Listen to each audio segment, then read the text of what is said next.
and I'm Jackson. Welcome back to the Windmill Wars, an abstract illusion. Whoa! Whoa is the album, the third album from Abstract Illusion, and we already reacted to the first single, Suaves. And this one is, which brings me to my first point. If you've been following us closely, you've seen that I have a tendency to take song titles and turn them into short novels that mean the same thing. With this one, I don't have to because the band beat me to it, because the title is In the Heavens Above You Will Become a Monster. Very much like previous titles of theirs, like The Sun Will Bleach All Bones or Drop This Planet of Dust, they have a tendency to pick long titles, and that often matches for long songs. Yes, because this is 14.5 minutes long. So, challenge, if you make it till the end, and I'm gonna say something stupid at the end, don't skip there. Put it in the comments so that I know you ended up there. Don't skip, I trust you. Okay. I have some ideas about the concept, but maybe later on in the reaction. So here, no.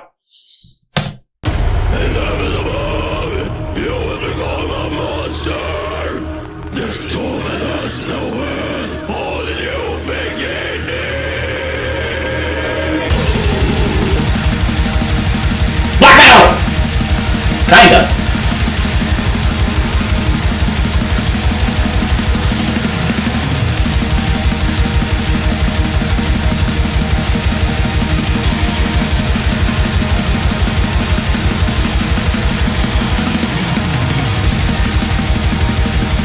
Very black metal.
Yes, I'm not crying.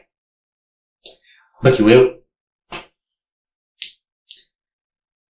There's just something about their writing. I'm not sure what it is. Something in the melody, something in the chord progression, something in the way they're structured, their different elements, in their dynamics. I'm not sure what it is, but it's like brutal and heartfelt and in a weird way peaceful at the same time. It's this absolutely incoherent concoction of opposites that somehow makes perfect sense. Okay, so after listening to you, I would say that you're on drugs, which is actually a metaphor that I used in the past to describe how this band generally makes people feel. Drugs. Yeah, you're not really on the ground anymore. I can't really say that's accurate because I don't do drugs, but conceptually speaking, it kind of takes you out of yourself. Yeah. Let's get a bit analytical. We got the black metal flatness, and we have these sections that are either like more of a flat groove, more of a blasting thing, more of a double kick thing, and transitions between them always are like a bit rigged. Yeah. So that's really cool how they fuse those transitions in and still keep a flow. About the transitions, I get this feeling each one of them feels a bit like an end. And on their previous albums, you had these like long tidal waves of heavy soundscape and then long atmospheric sections. And every time one of those ends of a phrase hits, I just expect to fall into an atmospheric phase, and then it's, yeah, you know? And yeah. I think they already did that like 3 times. Mm-hmm. Okay, 2 more things I want to say. One, after all the like flat-ish, black-ish stuff, we got a flat-ish, black-ish thing, which fused in it sort of polyrhythm drums. So you had the same atmosphere going, but the drums started sort of throwing it off beat. I think that snippet was like twice. And then the solo. And what's really cool about the solo in this one, I think, and which was also the case with the first single, which I can already say I like less than this because this is better. Compared to the older stuff, it sounds more like a solo for the sake of a solo. On the previous records, it was a bit like it was just integrated in the song very, very well. It still is integrated in the song in the sense that it doesn't disrupt it, but it does feel like it's kind of taking you out of it and taking you on a side quest. Yeah. So it's just the writing, man. Just the songwriting is... I'll tell you what the thing is with the writing. What? It's good! It's good! We go? Yes.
The bomb bomb bomb bass.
Female human presenting. Right?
Are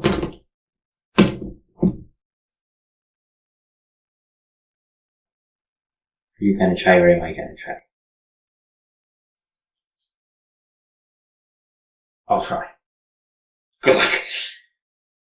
It was less black metal on the rest of it, which was good. It was very good. Like really, really good. Okay. So it started with all these dynamics and it felt like as it evolved, it was circling towards an idea and towards the end it kind of reached it and then just sat on that for a while. Yeah. That's when the big came in. It's like, okay, we found it and we're gonna nail it. Yeah, it was very chaotic at first and then as the song progresses, it kind of settles and finds its place in a way. Yeah. And at the end, it's peaceful. Only, I'm thinking about the title and the title isn't exactly peaceful. And I'm wondering whether, if there is a narrative to this, even if it isn't a very specific one, because I don't know their lyrics to be actual stories, but if there is kind of a flow of evolution, I'm wondering if conceptually it might be something along coming to that peace with the wrong ideas. And then you really are a monster. I don't think so. I don't think so. Okay, so I have some ideas about the title given the concept of the album, so let's do a little bit of philosophy and then we're gonna come back to the music and I have more ideas. Okay, so the album they said is basically about oppression. So about bad people doing bad stuff to good people, basically. Yes. Or just to other people, honestly. Yeah. You don't have to find a good person to be oppressive. Yeah. So, I'm guessing this one is something like power births monsters in the sense that if you're in the heavens above, then you're out of contact with the hells below. Yes. So, in some sense, being sheltered in your own little elevated heaven that maybe you even haven't earned if you maybe, I don't know, are born in a rich family or anything like that. Yeah. And then you sort of find yourself maybe even in positions of power and stuff like that, and how that's very easy and very tempting to abuse, especially when you don't see the consequences. Yeah. So that's what I would guess might be, like, at the core of the song, but the way it evolved, I think might be more a way of finding your way out of that. Yeah. At least emotionally, that feels more natural to me. It feels more natural. The ending was so beautiful and so peaceful, and I hate to believe that that's a negative ending in a way. Yeah. I don't know. It was more monstrous at the beginning. So, yeah. But I think it's up for interpretation, and I guess we'll also get to see the lyrics eventually, so we'll have plenty to explore on that. And all the things you said, honestly, are things that are constantly obsessing me because I know I happen to be a very fortunate person with everything that I was given I live in the Netherlands and, we have a lot of things that we didn't earn ourselves. So I think in many ways we also are separated from a lot of the horrors that many others are going through. Yeah. So it's a constant fear of mine that I might end up too entitled and too arrogant and too disconnected from reality to really understand a lot of things. Yeah, it might be in a sense about learning to come to peace with humility. But okay, let's go back to the music because everyone who comes here for shenanigans will have cursed us a lot by now. I want to point out one specific passage, which is where we had this sort of tremolo picking melody, sort of arpeggiating, and then the guitar switched to a riff and switched to triplets. So you had this, and the keyboard picked up the same melody, so you have this continuity of the melody with two changes at the same time. The change of texture on the melody, and the change of meter that you play it over. That was so satisfying. And I will actually say that melody is very strongly reminiscent of the main theme in The Sun Will Bleach All Bones.